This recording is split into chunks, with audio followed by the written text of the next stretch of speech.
we talked about how to classify the different triangles according to their size and according to their angles. I hope you found that to be relatively easy. Today we're going to talk more about some special relationships with the angles of the triangle.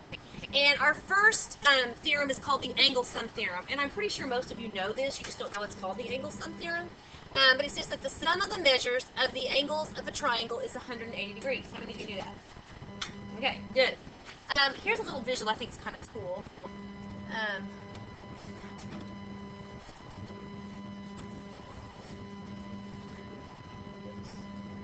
For whatever reason, it's got this weird shadow. But anyway, so if you look at this, okay, here's the three angles of a triangle. If I were to tear all three of those angles off and put them together, what it forms. That was pretty sweet. Isn't that cool? I think that's kind of cool, which is a straight line, and so that means that all of them added together would equal 180. Okay? All right. And that's called the angle-sum theorem. Now, I want to caution you, because it says the angles of a triangle add up to equal 180.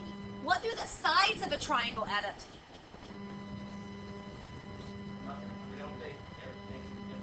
It can be different every time. What's it called when you add all three sides together? It's the perimeter, and it's dependent upon the length of the sides, right? So, if you add up all the angles of a triangle, it equals 180. But if you add all the sides together, it's equal whatever the perimeter is equal to, according to the length of the side, right? Okay, and don't get those confused, because people do that sometimes. All right, so in this picture right here, we've got angle W plus angle X plus angle Y equals 180. So let's find the missing angle measures here. This is my favorite part of geometry. I love finding the missing part and working my way there. What would I have to do here to find the measure of angle 1? Okay, good. I'm going to add 28 and 82 together, which is going to give me 110, right? And I'm going to subtract it from 180. Okay, and so angle 1 is going to be 70 degrees. Okay, and we're using the angle-sum theorem there. Now, it may or may not ask you to justify your reason, but you need to be prepared to. And even mentally thinking, okay, what tells me this? What theorem or definition tells me this? Okay, what about the measure of angle 2? What is it going to be? 70, and why is that? Okay, it's the vertical angles theorem. Angles are congruent. Okay, and then we want to look at the measure of angle 3. What are we going to have to do there? Add 70 and 68 together, that's 138, and subtract it from 180, and what's that going to be? Let's see, 42? Okay, 42 degrees. And again, we used the angle-sum theorem. We used the angle-sum theorem. Okay, now, the next theorem we want to talk about is the exterior angle theorem. Now, an exterior angle of a triangle is created when you extend one side of the triangle, okay? And so, when I extend one side, I create an angle with that extension and then the other side of the triangle, okay? And this is called an exterior angle. This theorem says that the measure of the exterior angle is equal to the sum of the measures of the two remote interior angles. What's a remote interior angle? Well, these right here are my remote interior angles.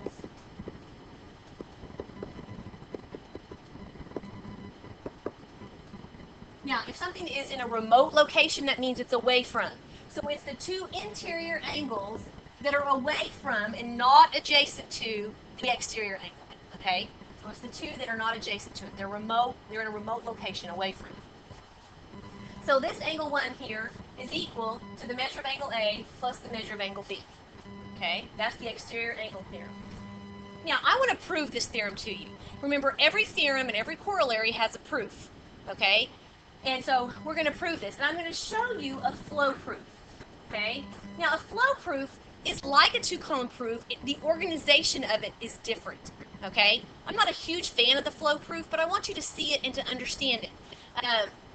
I like looking at them when they're already done because it actually makes the proof make a little bit more sense than when you're doing the two-column.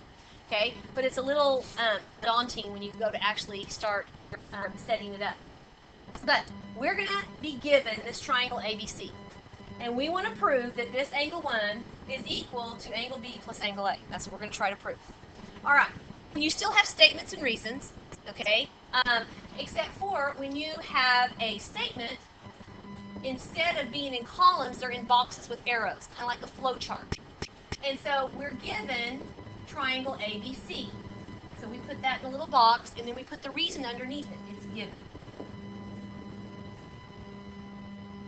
Okay, now, if all I know is that I have a triangle, probably the only thing I can get from that is that all the interior angles add up to equal 180, right? The angle sum theorem. So I put a little arrow, and from that statement, I can say that the measure of angle A plus the measure of angle B plus the measure of angle 2 equals 180. And my reason for that is the angle sum theorem. Now, if I had additional givens, I would put them up here at the top, okay? Because that's kind of a new idea. If there's anything that I can gather from my diagram, that's going to go up the top, at the top. So there's no other given, so then I go to my diagram, and I notice that I have this angle 1 and angle 2. What kind of angles are those? Okay, and why are they supplementary? Okay, which means they're called a linear pair, right?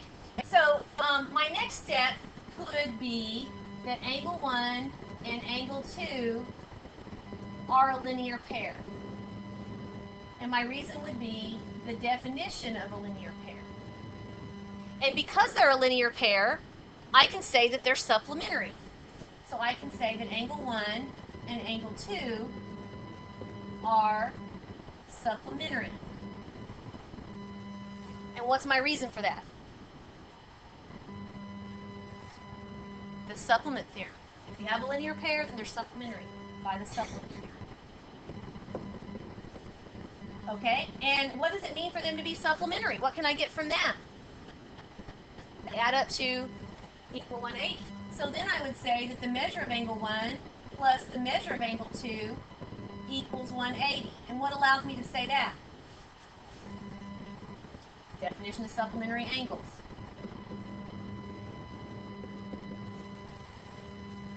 Okay, so that's probably all I can get from those two little angles there. Now, I'm going to look at the bottom of both of my columns here of boxes. In the left side, it says that angle A plus B plus 2 equals 180. On the right side, it says 1 plus 2 equals 180. What do I notice?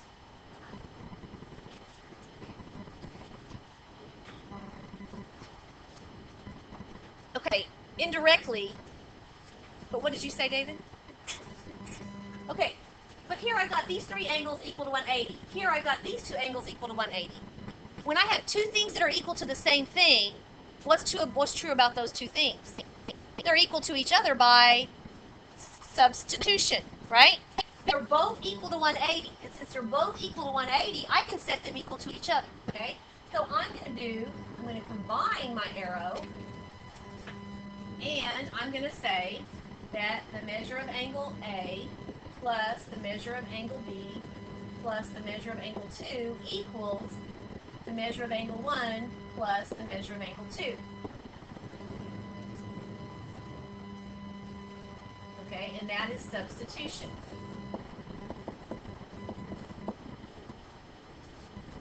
Okay, now I'm trying to get A plus B equal to 1.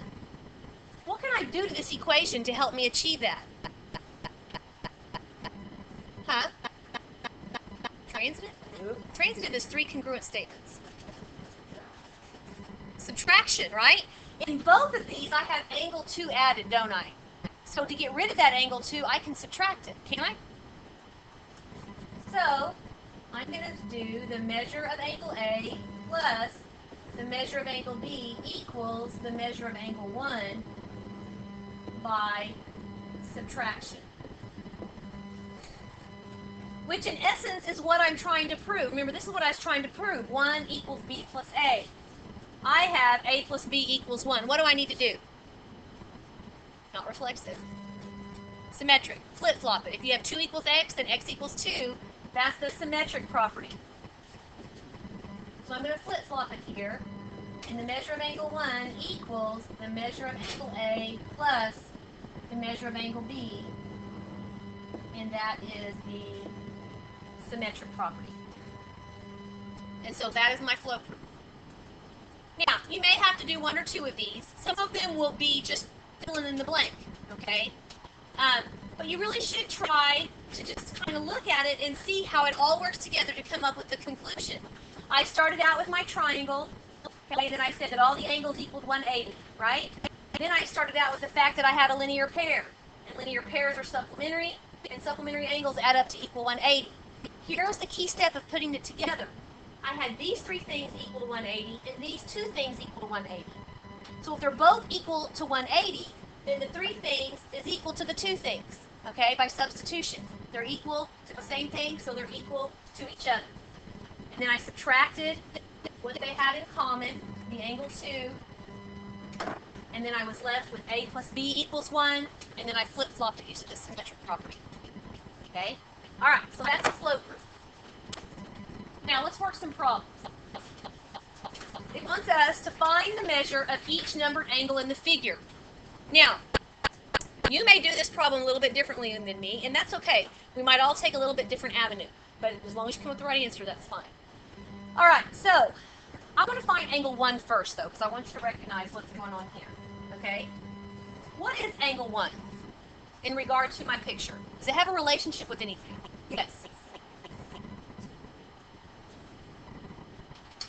To 2? It's a linear pair with 2, but I don't know what 2 is either, right? So that's not going to help me too much. It's what? Yes.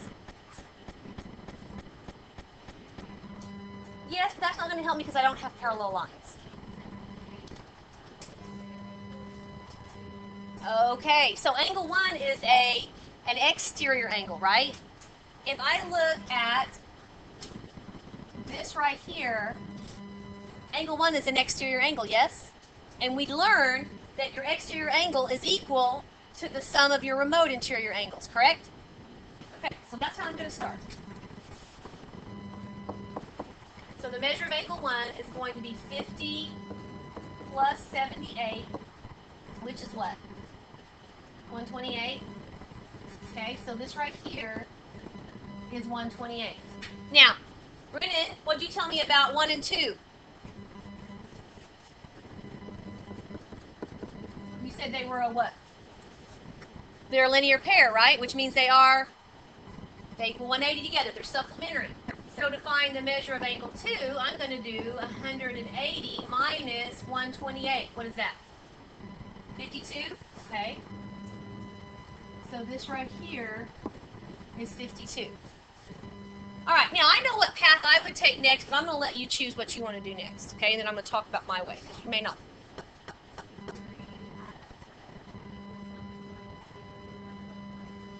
Okay, that's what I would do. Very good, okay? How many of you wanted to find angle 4 first? Okay, and what is angle 4? Angle 4 is 60, right? And then you could do vertical angles, couldn't you? Okay, but what Shannon said is good, because see, 120 is an exterior angle. It's equal to the sum of the remote interior angles. So to get the measure of angle 3, I could have done 120 minus 52, which is what?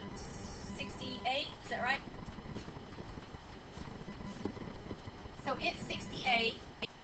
But if you had found 4 first, right, and then looked to see that those were vertical angles, then I could have added these together and subtracted from 180. I could do it either way, couldn't I? Okay, either way would get me the answer. Okay, so this right here we did the exterior angle theorem, and then to find the measure of angle 4, we did 180 minus 120, which is 60. That's the supplement theorem. This was the supplement theorem too. Okay, so the only one we have left is angle 5. What should we do to find angle 5? It is an exterior angle, right? So you're going to add what? 60 and 58 together. Good. So the measure of angle 5 is exterior.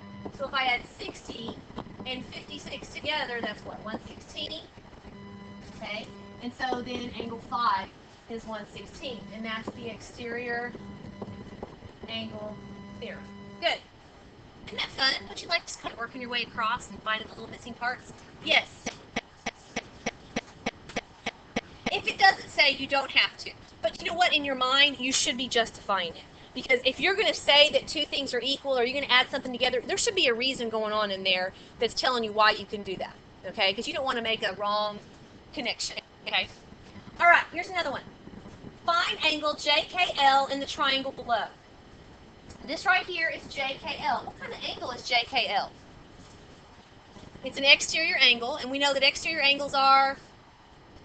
What's their relationship in the triangle? Yes. Okay, it's equal to the sum of the two remote interior angles, right? Okay, so I'm going to take this exterior angle, which is 2x minus 15, and I'm going to add the remote interior angles together and set them equal to each other. Okay, so then to solve, I get x equals 65. So this x right here is 65. But I still want to know angle JKL. So what am I going to have to do? Okay, I could just add those two together, couldn't I? 65 plus 50, which is 115. Could I have taken and plugged 65 in for x? I could have done that too, either way. Okay? All right. Now I've got two little corollaries. Okay, these are kind of common sense. They're a little step off the theorem. Okay? And the first one says that the acute angles of a right triangle are complementary. And this is very helpful, but people tend to forget about it all the time. They make themselves do more work. If you have a right triangle, this is 90 degrees, right? Okay, so there's 180 degrees for the whole triangle, correct? So how many degrees does it leave for these two angles together? 90, which means they are, well, they wouldn't necessarily both be 45. They could be, but they're just going to be complementary, right? So these two angles right here are always going to be complementary. And it doesn't really necessarily say that they're going to be the same. They're just going to, they could be 30 and 60, 40 and 50, 45 and 45. Yeah. Okay, so that's what that one says. And then this one says there can be at most one right or obtuse angle in a triangle. Okay, let's think about this. If this is 90 degrees, could this be 90 also? Why not? That would already be my 180 degrees. There wouldn't be any degrees left for this guy, would there? Okay. Okay, so you can only have one right angle. Let's say this is 110. Could this be 100? Still too many degrees, isn't it? Okay. Could this be 90? No, still too many degrees. So what that says is there can be one right angle or one obtuse angle. You can't have two of either or one of both. Okay, just one of whatever. All right. Last one. Find the measure of the numbered angles. Okay, let's look at this guy first. What are we going to do here to find angle 1?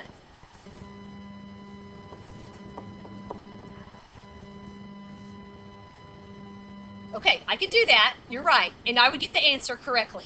Okay, but you're kind of taking the long route, because what did I just tell you about? Okay, but if you did it that way, would it be wrong? No, it wouldn't be wrong. And if that's what you remember, then that's what you go with, right? Okay, so you could add these together and subtract from 180. 52 plus 90 minus 180. But we just learned that if it's a right triangle, these are complementary. So I could just do 90 minus 52, which is 38 degrees. Okay? All right, what about angle 2? Now we're looking at this triangle right here. What am I going to do here? Okay, we can do 90 minus 38, which is going to give me 52. Same idea. Okay, now, notice there's this little right triangle right here, right? So what relationship do these two angles have? They're complementary also. So to get the measure of angle 3, I'm going to do 90 minus 52, which is 38. These are all kind of related, aren't they? We're going to learn about what that means later, not anytime soon. Okay, and then if this is 90, then this is also 90. Okay, and so then what's 4 going to be? 52.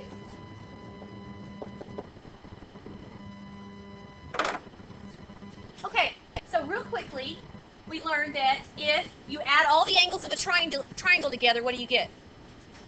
180. What if you add all the sides together of a triangle? What do you get? Okay, it's depending on the length. It's the perimeter, right? Okay, and what did we learn about the exterior angle of a triangle? It's equal to the sum of the remote interior angles, right? Okay, and then we have those two little corollaries, and it says that what's true about the acute angles of a right triangle? What relationship do they have? They're complementary. And how many obtuse angles can you have in a triangle? 1. How many right angles can you have? 1. Can you have a right and an obtuse together in the same? No. All right, that's it. Do what?